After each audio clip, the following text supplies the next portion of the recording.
시간에는 함수의 극한의 성질에 대해서 알아보겠습니다. 지난 시간에 함수의 극한의 정의를 봤죠.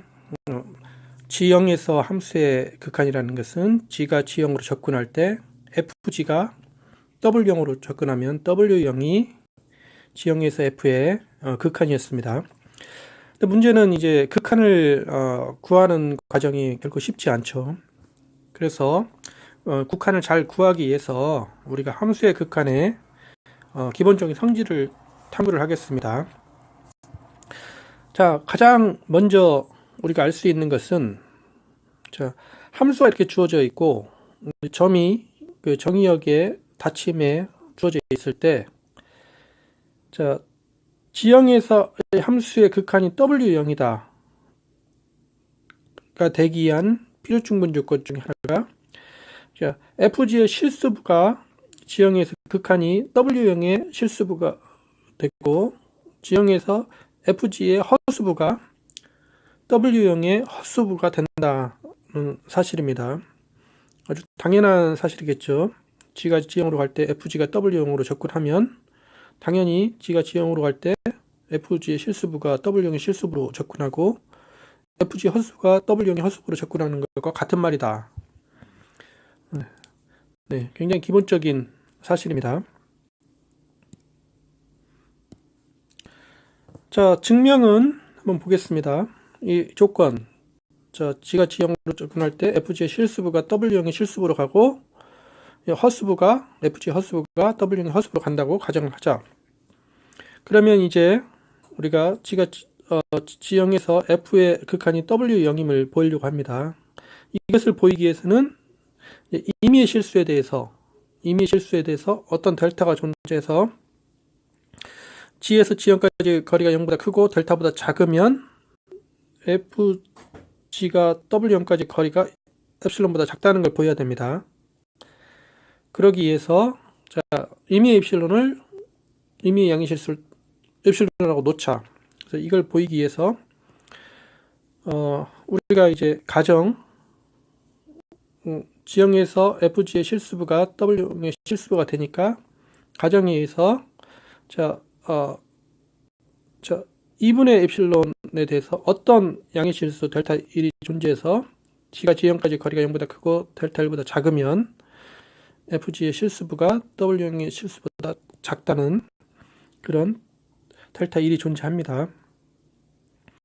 그 다음에 이제 G0에서 FG 헛수부가 W0의 헛수부가 된다는 것을 이용을 해서 2분의 엡실론 이 양의 실수에 대해서 어떤 델타 2가 존재합니다. 그래서 G에서 G0까지 거리가 0보다 크고 델타 2보다 작으면 FG의 헛수부가 W0의 헛수부의 거리가 2분의 엡실론보다 작다.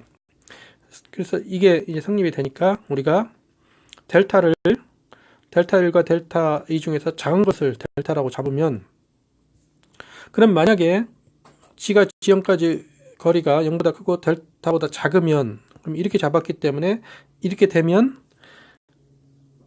G에서 G0까지 거리가 이것도 성립을 하고 델타 1보다 작고 이것도 성립을 합니다. 델타 2보다 작죠.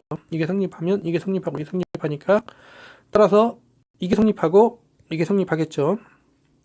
그렇기 때문에 FG에서 W까지 거리는 우리가 이게 실수부의 거리 더하기 허수부의 거리보다 작거나 같죠. 이것은 2분의 엡실론은 작고 이것은 2분의 엡실론은 작으니까 즉 이 전체 합은 엡실론보다 작게 됩니다.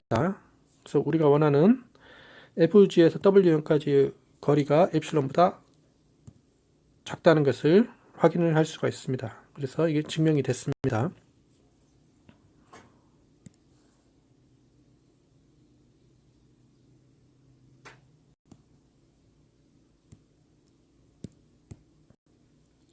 자, 그 역을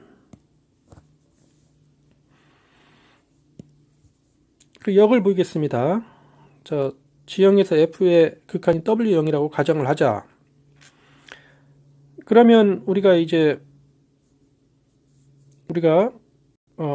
G0에서 FG의 실수부의 극한은 W0의 실수부이고 G0에서 FG의 허수부의 극한은 W형의 허수부라는 것을 보이기 위해서, 자, 이것을 보이기 위해서, 자, 임의 입실론이라고 놓겠습니다. 임의의 양의 실수를 입실론이라고 놓겠습니다. 그러면 가정에 의해서 이 델타가 존재하죠. 그래서 뭘 만족을 하냐면 G에서 G형까지 거리가 델타보다 작으면 FG에서 W형까지 거리가 엡실론보다 작게 되는 그런 델타가 존재합니다.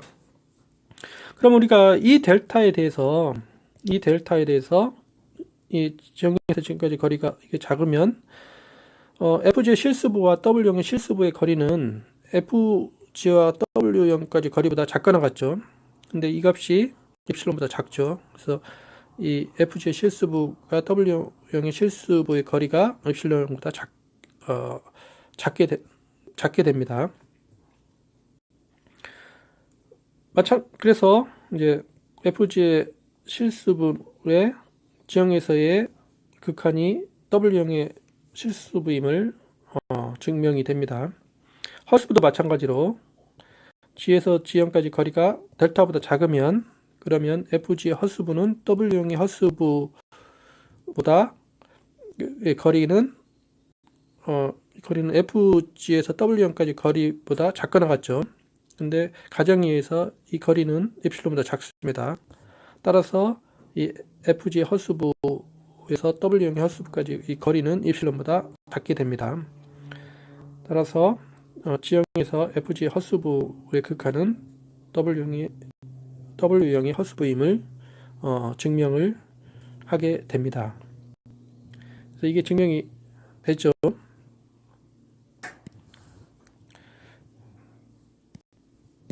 그래서 우리가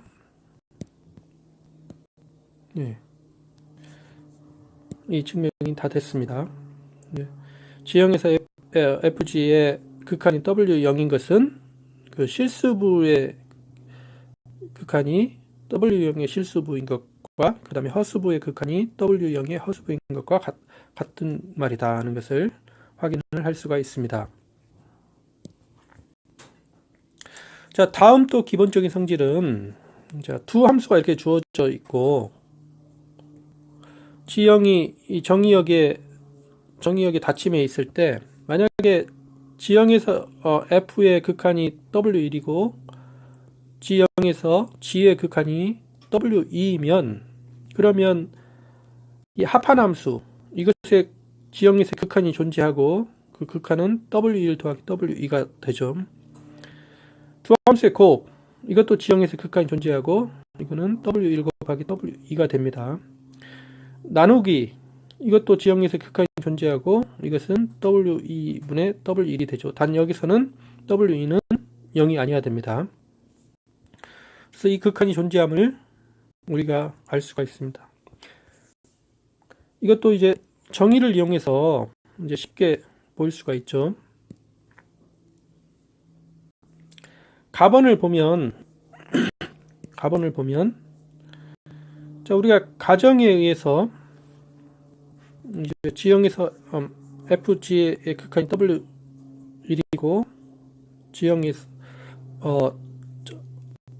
G형에서 G의 극한이 W2라고 가정을 했습니다. 그럼 우리가 뭘 보여야 되냐면 임의의 입실론에 대해서 만약에 G형에서 G형까지 거리가 델타보다 작고 이게 0보다 크면 이 합에서 빼기 W1 더하기 W2 이것의 그 거리가 입실론보다 작다는 것을 보여야 됩니다. 그것을 보이기 위해서 이제 가정에 의해서 G형에서 F의 극한이 W1이니까 어떤 델타 1이 존재합니다. 그래서 뭘 만족을 하냐면 G에서 G형까지 거리가 0보다 크고 델타 1보다 작으면 FG가 W1까지 거리가 2분의 입실론 그걸 만들기 위해서 2분의 입실론을 잡았습니다. 2분의 입실론 작게 되는 그런 델타 1이 존재하죠. 함수 G의 경우도 G형에서의 G의 극한이 W2니까 상수 2분의 엡실론에 대해서 어떤 델타 2가 존재합니다. 그래서 G형에서 G까지 거리가 0보다 크고 델타 2보다 작으면 G가 W2까지의 거리가 2분의 엡실론보다 작게 되는 그런 델타 2가 존재합니다. 그럼 우리가 델타 1과 델타 A 중에서 작은 것을 델타로 잡으면, 그러면 만약에 G에서 G형까지 거리가 0보다 크고 델타보다 작으면, 이게 성립이 되면, 그러면 G를 이걸로 잡았기 때문에 이게 성립이 되면 이게 성립이 되고 이게 성립이 됩니다. 그러면 이게 성립이 되니까 이것도 참이죠. 이게 성립이 되니까 이것도 참입니다. 따라서 이제 우리가 구하는 거, 자, 이 FG 더하기 GG에서 W1 더하기 W2까지 그 거리는 이거 삼각구동식에서 FG에서 W0까지 거리 더하기 G에서 W2까지 거리의 합보다 작거나 같죠. 삼각구동식. 근데 앞에서 이 부분은 2분의 엡실론 작고 이 부분은 2분의 엡실론은 작습니다. 그래서 이 합은 엡실론보다 작게 되죠. 따라서 우리가 이 값이 엡실론보다 작게 됩니다. 따라서 이게 증명이 되었습니다. 나번과 다번도 이제 같은 방식으로 증명을 할 수가 있습니다. 이제 해석학 시간에 아마 이것들을 다 해봤기 때문에 이제 책을 보고 각자 한번 해보시기 바랍니다.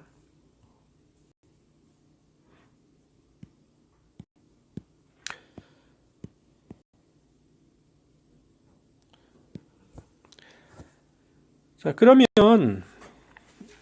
이제 함수의 극한을 구하는데 다항함수와 유리함수의 극한을 구하는 방법에 대해서 한번 보겠습니다. 다항함수와 유리함수의 극한을 구하기 위해서는 다음 상수함수와 항등함수, 상수함수는 함수값이 a인 이런 상수함수, 항등함수는 그냥 G가 G로 보내는 거죠. 이걸 항등함수라고 하죠. 그러면 임의 복소수에 대해서 G형에서 F, 이 상수함수의 극한은 값이 A입니다. 당연하죠. 항등함수, G형에서 항등함수 G의 극한은 G0이 된다. 이것도 아주 쉽게 보일 수가 있습니다. 증명은 아주 간단하죠. 자, G형에서 이제 극한을 구하는데 상수함수 먼저 상수함수의 극한을 보이기 위해서 임의 입실론을 놓습니다. 그러면 델타를 잡아야 되는데 델타를 아무거나 양수 델타 1로 잡으면 그러면 G에서 G형까지 거리가 0보다 크고 델타 1보다 작으면 여기는 뭐 상관없이 FG에서 A까지 거리가 이게 FG가 그냥 A니까 이게 그냥 0이 돼서 엡실론보다 작죠. 이게 무조건 참이 됩니다. 그래서 이게 성립함을 알 수가 있습니다. 이제 항등함수의 경우에 자, 이미 엡실론에 대해서 델타 2를 엡실론으로 잡으면 그러면 이게 성립을 합니다. 왜냐면 엡실론으로 잡으면 G가 G형까지 거리가 델타 2보다 작고 0보다 크면 그러면 GG에서 G형까지 이 거리는 이 가정에서 이게 델타 2보다 작다고 했으니까 델타 2보다 작죠. 근데 우리가 델타 2를 엡실론으로 잡았기 때문에 이거는 엡실론보다 작습니다. 그래서 이게 성립을 합니다. 그래서 G형에서 G의 극한은 G형임을 확인을 할 수가 있습니다. 그래서 이렇게 증명이 간단하게 되죠. 상수함수와 항등함수의 극한은 쉽게 구할 수 있고 아주 간단하게 이게 증명이 됩니다. 자, 그러면 우리가 앞에서 상수함수와 항등함수의 극한을 알고 또 앞에서 두 함수의 곱, 두 함수의 합, 두 함수의 목 이런 것들이 극한을 쉽게 구할 수 있는 방법을 알았습니다. 다항함수는 n차 다항함수는 뭐 이 첫 번째 항에서 보면 이것들은 G 항등함수들이 n번 곱해진 거죠. 그 앞에 상수함수가 곱해진 거. 이 상수함수하고 항등함수들의 곱으로 이루어지고 두 번째 항도 마찬가지로 상수함수와 항등함수들의 곱으로 이루어졌습니다. 그래서 이 모든 항들이 상수함수와 항등함수의 곱, 여기는 이제 상수함수만 있고, 이것들로 이루어져서 이 각 항들의 극한을 쉽게 구할 수가 있습니다. 그리고 전체적인 것은 이것들의 덧셈으로 이루어졌기 때문에 이 극한을 쉽게 구할 수가 있습니다. 그래서 이 극한은 g가 g0으로 갈 때 이 다항함수의 극한은 상수함수는 상수함수고 항등함수는 g0으로 되니까 바로 이 g 대신에 g0을 집어넣은 이게 극한이 됨을 확인을 할 수가 있습니다. 유리함수도 마찬가지죠. 다항함수분의 다항함수 꼴일 때 이제 G0에서 이제 QG 0이 아닐 때 이 극한은 앞의 성질에 의해서 이제 QG0분의 PG0이 됨을 알 수가 있습니다. 이렇게 다항함수와 유리함수의 극한은 우리가 쉽게 구할 수 있음을 확인을 할 수가 있습니다. 네, 이상입니다.